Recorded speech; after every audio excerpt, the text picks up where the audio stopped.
तो चलिए बात करेंगे देश की सेना की। दुश्मन की नापाक नजरों से सरहदें महफूज हो और इसके लिए हमारी सेना -डिग्री में भी बुलंद हौसले के साथ डटी हुई है। पूर्वी लद्दाख एक ऐसा इलाका है जहां पर मौसम कड़ा इम्तिहान लेता है। बावजूद इसके बीते कुछ सालों में सेना ने पूरे इलाके की तस्वीर बदल कर रख दी है। सेना की मदद से पूर्वी लद्दाख में सड़कों की कनेक्टिविटी बढ़ी है और अब आर्म्ड फोर्सेस का आना जाना यहां आसान हो गया है। सेना की कोशिश यही है कि बेहतरीन इंफ्रास्ट्रक्चर के जरिए एलएसी के मुश्किल मोर्चों पर अपनी पकड़ मजबूत की जाए।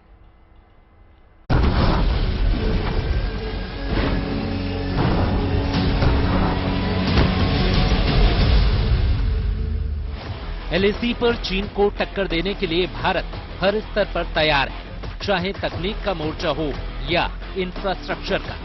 पुल हो, सड़कें हो या हेलीपैड, सेना की सुगम आवाजाही के लिए साल के 12 महीने यहां कनेक्टिविटी सुनिश्चित की जा रही है। लिहाजा यहां लगातार कंस्ट्रक्शन हो रहा है और बहुत तेजी से एलएसी पर हालात बदल रहे हैं। इन्हीं निर्माण कार्यों की वजह से गलवान के बाद पूर्वी लद्दाख का बॉर्डर से जुड़ा ये इलाका काफी बदल गया है। -30 जी सर। -30 जी सर। दिन का मान के चलिए -15 हो जाता है, 20 भी हो जाता है। और ये मुझे बता दीजिए कितना बदला है पिछले 2 साल के दौरान पूरा जो इंफ्रास्ट्रक्चर है, सुविधाएं हैं इंडो टिबेटन बॉर्डर पुलिस के लिए, क्योंकि आप काफी समय से एलएसी पर तैनात हैं। जी सर। पहले तो सर रोड भी नहीं था, अब धीरे धीरे रोड हो गया सर। अब रोड आने जाने का सब चीज हो गया है। दारबुक दौलत बेग रोड पर निर्माण कार्य बहुत तेजी से चल रहा है। ज्यादातर हिस्से पर मजबूत और पक्की सड़क बन चुकी है, जहां से सेना का साजो सामान और टैंक भी आसानी से गुजर सकते हैं। कि भारत की सेना के लिए ये सड़क एक जीवनधारा से कम नहीं है। 250 किलोमीटर से भी लंबा ये रोड पिछले 6 साल के दौरान बॉर्डर रोड ऑर्गेनाइजेशन ने बनाया है, दिन रात इस पर काम करके। और उस बीच तापमान जबकि 0 से 20 डिग्री भी नीचे है, तब भी इस सड़क पर काम जारी रहा। और यही वजह है कि अब ये सड़क लगभग तैयार हो चुकी है। इस सड़क का ज्यादातर निर्माण कार्य पूरा हो चुका है, बस कुछ ही हिस्से का काम बाकी है, जिसे जल्द पूरा कर लिया जाएगा। बीआरओ की टीम दिन रात इस प्रोजेक्ट को पूरा करने में जुटी है। कितना काम इस पूरे रोड पे जो करीब 260 किलोमीटर है, कितना बचा है काम इस सड़क का? ये सड़क हम कनेक्टिविटी इसकी प्रदान कर चुके हैं। केवल कुछ दिनों की वाइडनिंग इस पर बाकी है। जैसे ही वाइडनिंग हो जाएगी और टेम्परेचर हमको सही रूप से मिलेगा, हम इसका ब्लैक टॉपिंग करके कंप्लीशन। समुद्र तल से 17,570 फीट की ऊंचाई पर चांगला पास की तस्वीर भी देख लीजिए। यहाँ भी इंफ्रास्ट्रक्चर बहुत तेजी से डेवलप किया जा रहा है।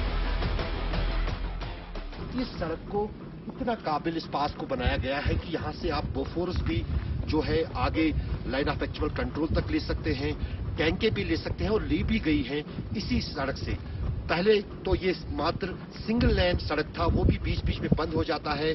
अब 24/7 पूरा साल भर खुला रहने वाला ये हाईवे बन गया है और 2 लेन बनने की दिशा में आगे बढ़ रहा है। निर्माण कार्य के साथ ही आसपास के गांव और इलाकों को भी विकसित किया जा रहा है।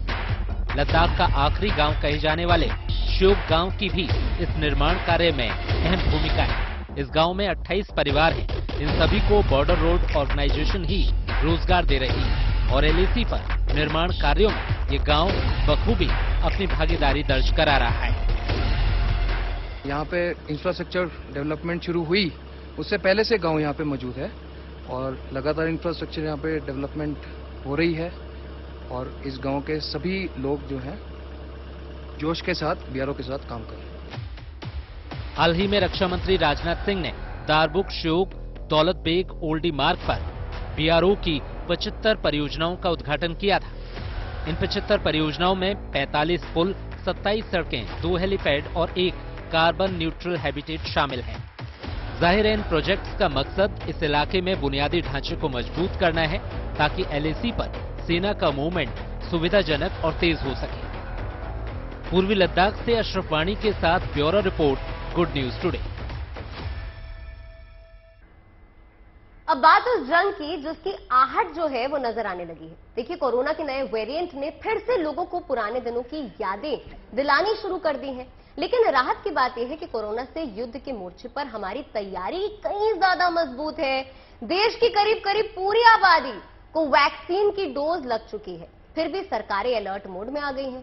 पीएम मोदी ने कल समीक्षा बैठक की है और आज देश के स्वास्थ्य मंत्री राज्यों के हेल्थ मिनिस्टर के साथ बैठक कर रहे हैं। राज्य सरकारें भी अपने अपने स्तर पर काफी ज्यादा सक्रिय हो गई हैं। सीएम अरविंद केजरीवाल ने कहा कि दिल्ली वालों को डरने की बिल्कुल भी जरूरत नहीं है। उधर यूपी के सीएम योगी आदित्यनाथ ने कोरोना को लेकर समीक्षा बैठक की। उन्होंने भीड़ भाड़ वाले सार्वजनिक स्थानों पर फेस मास्क के लिए जागरूक करने का निर्देश दिया है। उत्तराखंड के सीएम पुष्कर सिंह धामी ने कोविड की रोकथाम को लेकर बैठक की है। कर्नाटक में मास्क अनिवार्य किया गया है और सभी बंद स्थानों और इंडोर जगहों पर मास्क को अनिवार्य कर दिया गया है।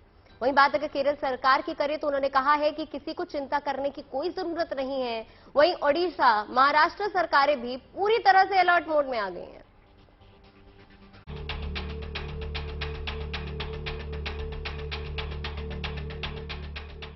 क्रिसमस और नए साल के स्वागत से पहले चीन और अमेरिका समेत दुनिया भर में कोरोना के मामले बढ़ने लगे हैं। ऐसे में पूरी दुनिया उसी जगह पर आकर खड़ी हो गई है जहां 3 साल पहले थी।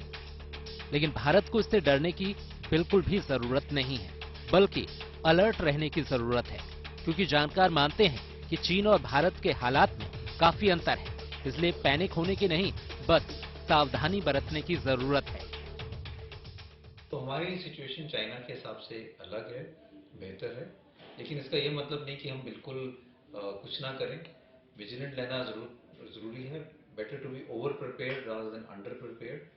इसलिए हमें पूरी तरह से genome surveillance, COVID appropriate behaviour और वैक्सीनेशन, तीनों चीजों पे फोकस देने की जरूरत है। हमारा सबसे बड़ा सुरक्षा कवच है वैक्सीन।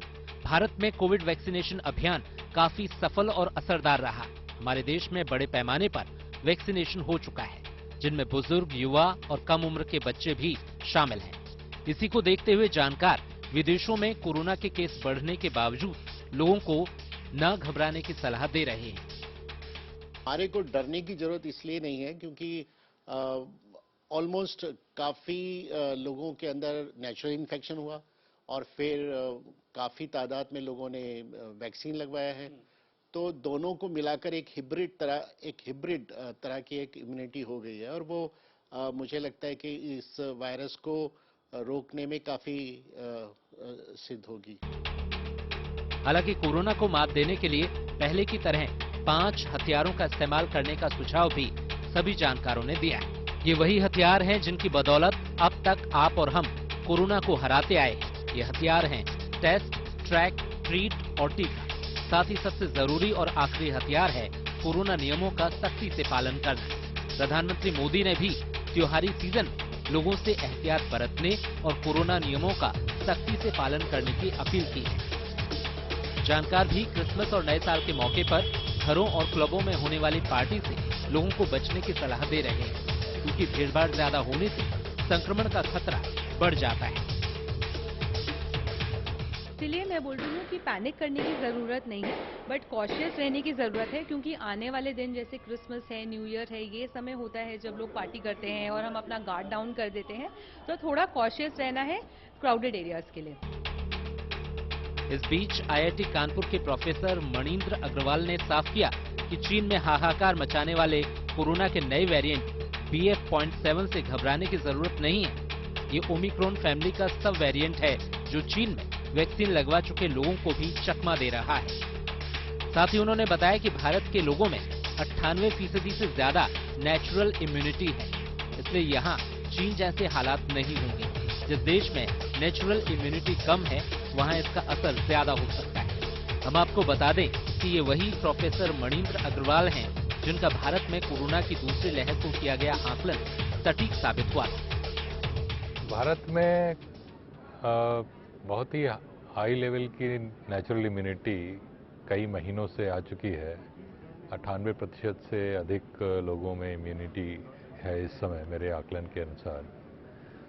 और ये जो चीन में वेरिएंट घूम रहा है BF7, ये पहली बार भारत में जुलाई में पाया गया था। तो इतने महीने में कोई विशेष इसका असर नहीं दिख रहा है भारत में, तो मुझे नहीं लगता कि भारत में किसी प्रकार की चिंता की आवश्यकता है। अभी तक हमारे देश में 28% लोगों ने ही तीसरी डोज ली है। बाकी लोगों ने कोरोना संक्रमण को कमजोर पड़ता देख प्रिकॉशनरी डोज को अनदेखा कर दिया। लेकिन अब फिर वैक्सीन की ढाल की हमें जरूरत है। ऐसे में बूस्टर डोज के लिए अपना स्लॉट जल्द से जल्द बुक करवाएं। मतलब कोरोना से डरिए नहीं, जमकर डटिए और इस महामारी को मात दीजिए। Bureau report, good news today. Corona के नए वेरिएंट और नई संक्रमण ने लोगों की चिंता जरूर बढ़ा दी है, लेकिन एक्सपर्ट्स का कहना है कि लोगों को घबराने की जरूरत नहीं, थोड़ी सी सावधानी से खतरे को टाला जा सकता है। तो चलिए आपको सुनवाते हैं क्या है देश के जाने माने एक्सपर्ट्स की सलाह। नागरिक होने के नाते सबको एक गाइडलाइंस फॉलो करना चाहिए, मास्किंग फॉलो करना, मास्क पहनना चाहिए, सैनिटाइजर यूज करना चाहिए, इस्तेमाल जरूर करना चाहिए। और जो जो इंतजाम सरकार ने करेगा इस विषय पर, यह सरकार जो गाइडलाइन बताएगा, जारी करेगा, वो कदम हम अगर ठीक से फॉलो करेंगे, इससे हमको हमारा ही फायदा है। कोविड फिर से यहाँ पे कोई खराब परिस्थिति तैयार नहीं करेगा या कोई पैदा भी नहीं होगा। इंडिया में अभी तक तो सिचुएशन कंट्रोल में है ये, लेकिन बढ़ने का संभावना है। इसीलिए गवर्नमेंट ऑफ इंडिया जो जीनोम सीक्वेंसिंग बढ़ाने के लिए, सर्वेलेंस बढ़ाने के लिए हमको रिक्वेस्ट किया है। फेज 4 रिजल्ट्स के हिसाब से हमारी जो वैक्सीन हैं जो हमारे यहाँ यूज हुई हैं, कोविशील्ड और कोवैक्सिन, वो सबसे ज्यादा इफेक्टिव पाई गई हैं। तो इस वजह से ये काफी ज्यादा एक प्रोटेक्टिव एनवायरनमेंट है जो कि चाइना को नहीं मिल पाया। चाइना में एक तो जीरो कोविड पॉलिसी की वजह से बहुत बड़ी वेव नहीं आई, और दूसरा उनकी vaccine definitely much poorer in comparison to our vaccine. तो उनकी वैक्सीन ऑलमोस्ट सर्टेनली फेल हो चुकी है। लेकिन मैं अपनी कंट्री के हिसाब से बोल सकता हूं, क्योंकि हमारी कंट्री में first wave, second wave, third wave Covid की आ चुकी है, और उसकी वजह से हमारे लोगों के अंदर, मैक्सिमम लोगों के अंदर नेचुरल इम्यूनिटी है। मैंने जैसे कि आपको बताया कि नेचुरल इम्यूनिटी काफी लंबे टाइम तक हमारी एंटीबॉडी रहती हैं, जिससे हमें प्रोटेक्शन मिलती है ताकि हम लोगों को कोविड ना हो। और सेकंड, हमारे लोगों के अंदर, काफी लोगों के अंदर 2 वैक्सीन की डोज तो जा ही चुकी है, और थर्ड डोज जो बूस्टर है या प्रिकॉशन डोज हम लोग बोल रहे हैं, वो भी काफी लोगों ने लगानी। तो मेरा ये मानना है कि हमारी कंट्री के लोगों को ज्यादा घबराने की जरूरत नहीं है, क्योंकि हमारे लोगों के अंदर नेचुरल इम्यूनिटी भी है और हम लोगों ने वैक्सीनेशन की डोज भी पूरी ले रखी। देखिए, एक्सपर्ट की सलाह तो आपने सुन ली, लेकिन अब कोरोना से जंग को लेकर लोग भी अलर्ट हो गए हैं। वो इस बार डर नहीं रहे, बल्कि कोविड प्रोटोकॉल की वकालत कर रहे हैं और उसके पालन के लिए भी पूरी तरह से तैयार है। सुनिए क्या कहना है लोगों का। कोविड के बारे में हमारी गवर्नमेंट ने जो पहले से जो प्रिकॉशंस लिए थे, और जो हमारे इंडिया के अंदर जितने भी वैक्सीनेशन हुआ है, तो उसके हिसाब से हम बहुत सेफ है। लेकिन प्रिकॉशंस जैसे जो ट्रेजेक्टरी थी पहले से, वैसे ही हम आगे बढ़ते जाए तो रिस्क कम होगा और मिनिमम डैमेज होगा, तो लॉकडाउन तक जाने की कोई जरूरत नहीं आएगी। गवर्नमेंट जब बोल रही है तो पब्लिक प्रिकॉशन लेना चाहिए। It is the duty of public, क्योंकि गवर्नमेंट उसके आगे कुछ भी नहीं कर सकती ना। उनका काम है इंस्ट्रक्शंस देना, फॉलो करना नहीं करना पब्लिक का काम है। अगर नहीं करो तो they will suffer for that. Second dose, booster dose निकालना, लगाना, मास्क भी लगाना जरूरी है, और गवर्नमेंट कंपलसरी करे वो सबसे बेस्ट है। तो दूसरे को, हमारे जैसे जो बुजुर्ग लोग हैं, उसको भी थोड़े सेफ्ट हो जाते हैं। अपनी खुद की सेफ्टी और दूसरे की सेफ्टी के लिए भी मास्क लगाना जरूरी है, सोशल डिस्टेंस का पालन करना चाहिए। बस मेरा ये कहना है, हर जनता को ये मेरा बात बोलना है। मास्क तो पहनना चाहिए, कंपलसरी मास्क पहनना चाहिए। अब बिना मास्क का नहीं चलेगा, और ज्यादा भी शोर शराबों में नहीं जाना। जो भी है ध्यान रखना, अपने लिए अच्छा है, अपने भारत के लिए अच्छा है। हर कंट्री में भी ये थोड़ा थोड़ा आ ही गया है, तो अपन भी ध्यान रखें तो अपने लिए बहुत अच्छा है। देखिए, क्रिसमस के रंगों में रंग गए हैं शहर, कहीं बाजार सजे हैं तो कहीं रंग बिरंगी रोशनी से जगमग है चर्च और गलियां और चौबारे। आपकी स्क्रीन पर 10 शहरों की तस्वीरें हैं जो बता रही हैं कि चारों ओर क्रिसमस की जगमग किस तरह नजर आ रही है। मुंबई में माहिम के विक्टोरिया चर्च में लोगों के लिए सेल्फी पॉइंट बना दिया गया है, तो वहीं लखनऊ में भी चर्च में तैयारियां जो है वो जबरदस्त है। यहां क्रिसमस मनाने के लिए खास साज सज्जा की जा रही है। बात अगर वाराणसी की करें तो वाराणसी में बाजार क्रिसमस के सामानों से पटे पड़े हुए हैं। चर्च में तैयारियां पूरी हो चुकी है। कोची में तो चर्च के सामने 65 फीट की एंजल सजाई गई है, तो कोलकाता में बड़े दिन को मनाने की तैयारियां जो है काफी ज्यादा विशेष है। पूरा शहर इस वक्त जगमगा रहा है। चर्च, बाजार सब कुछ सज गया है। लोग खूब खरीदारी करने में जुटे हुए हैं। दिल्ली में भी बाजारों में खूब भीड़ है। रामेश्वर के बाजारों में भी क्रिसमस की खरीदारी के लिए लोग उमड़ रहे हैं। सिलीगुड़ी की बात करें तो सिलीगुड़ी में क्रिश्चियन समुदाय क्रिसमस के लिए सभी तैयारियां कर चुका है, तो नासिक में तैयारियां जोरों शोरों पर है। लोग खुश हैं और बड़े दिन का इंतजार कर रहे हैं। तो क्रिसमस में अब सिर्फ 2 दिन का वक्त बचा है और ऐसे में क्रिसमस के मौके पर बाजार पूरी तरह से सज धज कर तैयार हो चुके हैं। चर्चों पर शानदार सजावट की गई है, तो वहीं कोलकाता में क्रिसमस पर विशेष साज सज्जा है। वहां पर क्रिसमस के रंगों को लेकर हमारी खास रिपोर्ट देखिए।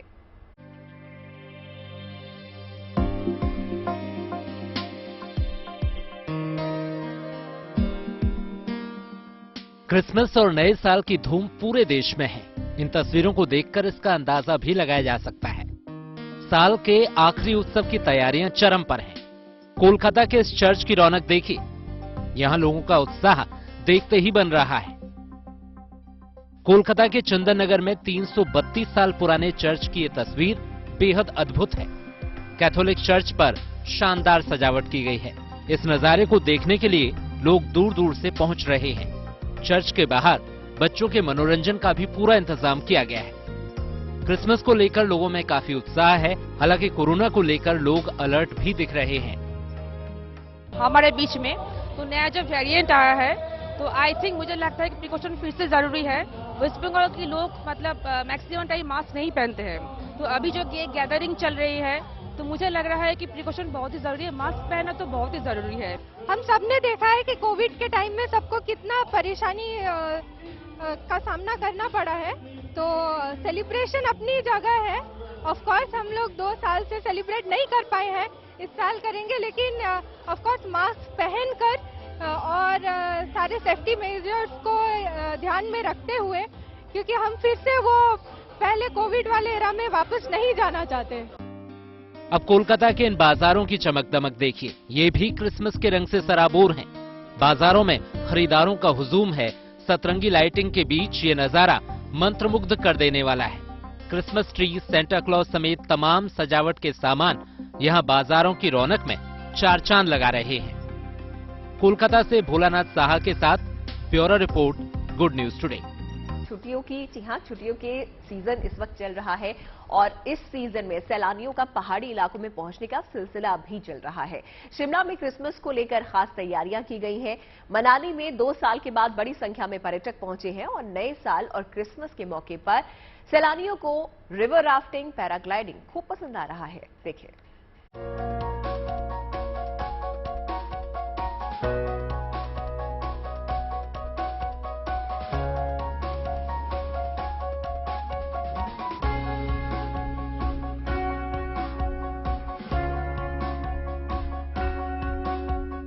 क्रिसमस और नए साल की छुट्टी वैसे तो हर कोई अपने अंदाज में सेलिब्रेट करना चाहता है, लेकिन इस सर्द मौसम में छुट्टियों का असली मजा पहाड़ों में मिलता है। यही वजह है कि इन वादियों में बड़ी तादाद में सैलानी खींचे चले आते हैं।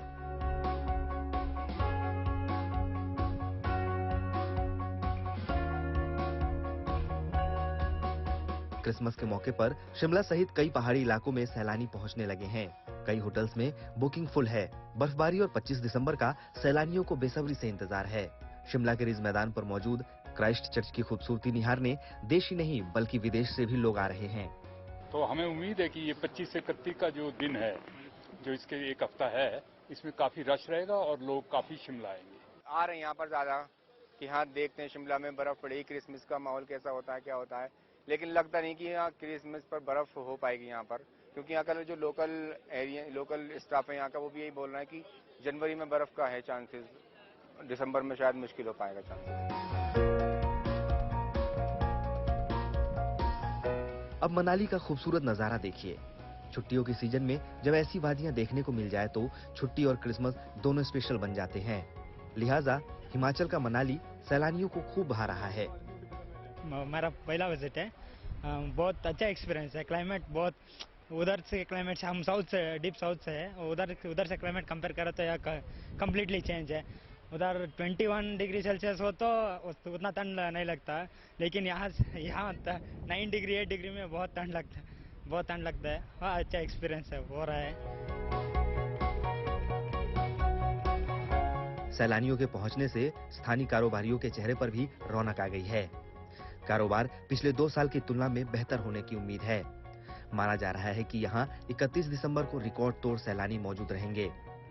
पिछले 2-3 सालों से जो मनाली में पर्यटकों की संख्या जो बहुत कम रही, जिसका कारण जो कोरोना रहा, इस साल कुछ उम्मीद जो पर्यटन व्यवसायों में जगी है कि अभी इस बार जो जिस तरह से यहाँ पे पर्यटकों की जो भीड़ देखने को मिल रही है, तो इससे ये लग रहा है कि इस बार का जो सीजन काफी अच्छा रहेगा। क्रिसमस और न्यू ईयर के समय जो है हर साल ही मनाली में हम टूरिस्ट का जो फुटफॉल है वो बढ़ता है, और उसको लेकर जो प्रशासनिक तौर पे जितनी भी तैयारियां या हमारी ट्रैफिक की व्यवस्था, पुलिस और होम गार्ड्स की ज़्यादा प्रेजेंस, उसको लेकर सारी तैयारियां जो है वो प्रशासन की ओर से कर ली गई हैं।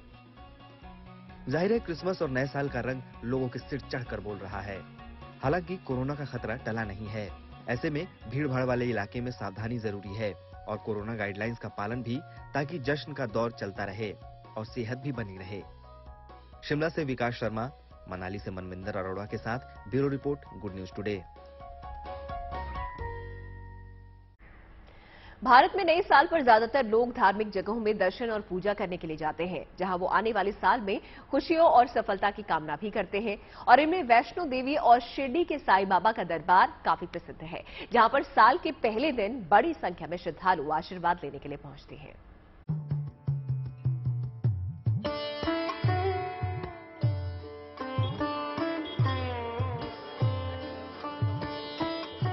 वैष्णो देवी के दरबार में यूं तो साल भर श्रद्धालुओं का तांता लगा रहता है, लेकिन नए साल के मौके पर यहां श्रद्धा का सबसे बड़ा जन सैलाब उमड़ता है।